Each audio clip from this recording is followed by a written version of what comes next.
In the name of God, the most compassionate, the most merciful, I extend my greetings to the esteemed nation of Iran.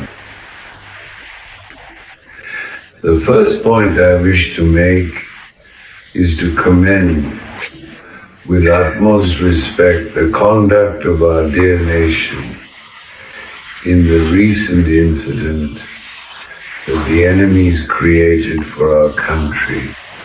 The Iranian nation demonstrated that it is dignified, courageous, and aware of the times.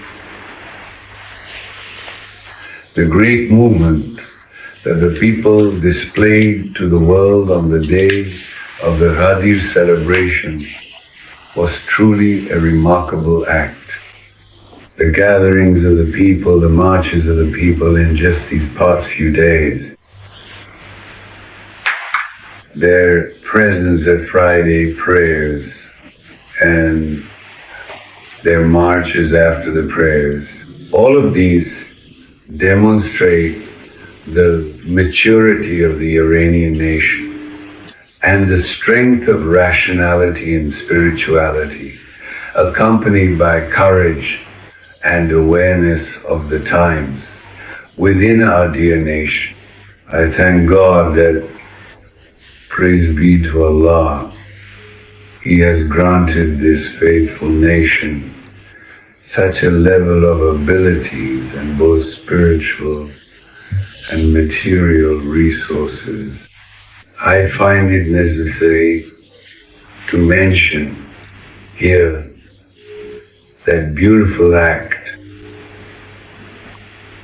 and the meaningful action that female television host took in the face of the enemy's attack by proclaiming takbir and, in fact, presenting the power of the nation to the whole world. This was a historic event. It is a very valuable incident.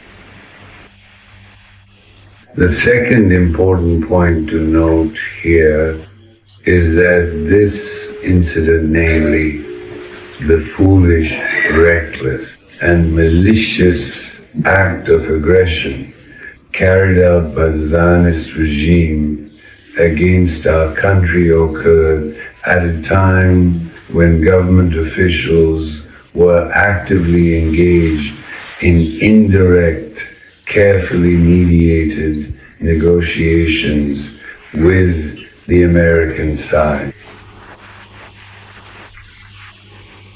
There was nothing on Iran's part to indicate that a military action or any harsh, forceful move was taking place. Of course, from the beginning, it was suspected that the United States was also involved in this malicious act by the Zionist regime. And with the recent statements they've been making, this suspicion is growing stronger day by day. The Iranian nation stands firm against an imposed war, just as it has stood firm until now, and it will stand firm against an imposed peace as well. The Iranian nation will never submit to forced surrender by anyone. I expect those who possess intellect, those who have the power of speech and the pen, especially those connected to global public opinion, to express these concepts, to clarify them, to make them clear for their audiences, and not to allow the enemy to distort the truth with its deceptive propaganda.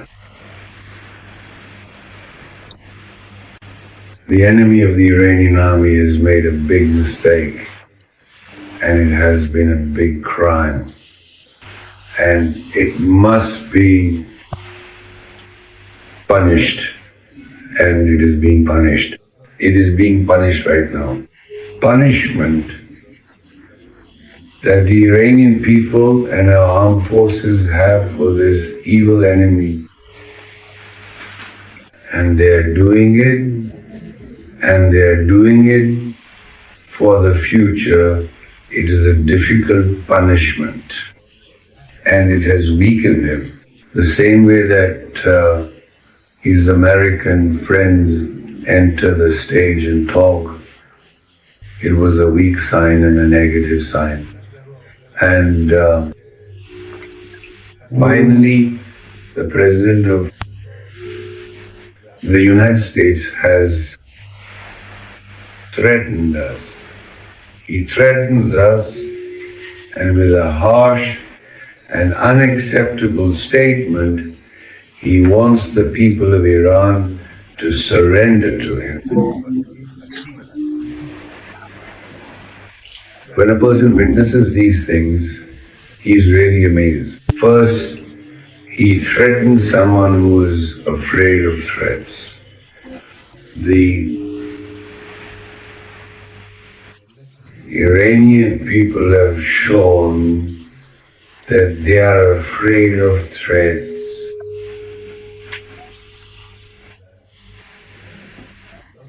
No shame, no grudge. You are the highest. This is what the people of Iran believe. Threats do not affect the behavior of the people of Iran, the thoughts of the people of Iran. Secondly, when they tell the people of Iran to surrender, this is not a reasonable thing. They know Iran, they know the people of Iran, they know the history of Iran.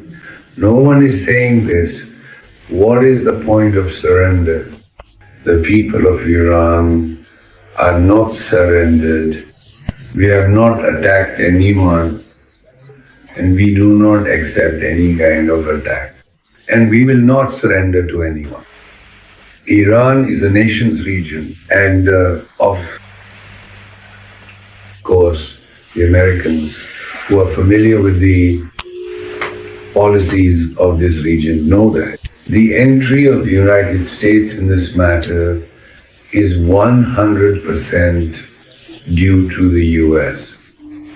The US is more likely to take a hit in this area than the US.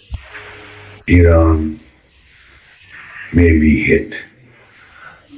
If the US attacks enter this field, if the military attacks enter this field, it will be a humanitarian attack without any warning. I would like to say to our dear people, always keep this holy verse in mind. Life is by God's grace in the process. Do not let it go. Dushman, elmes konika. If the enemy feels that you are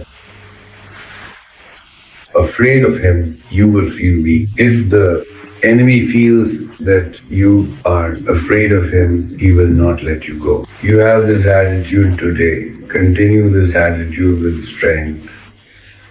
Some people are here for service.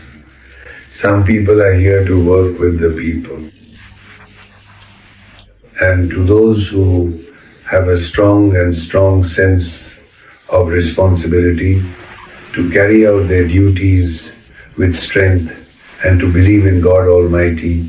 And I, Nasrullah Madrinillah, the most venerable, and God Almighty have made the nation of Iran the truth and the right, to be truly and truly true to God.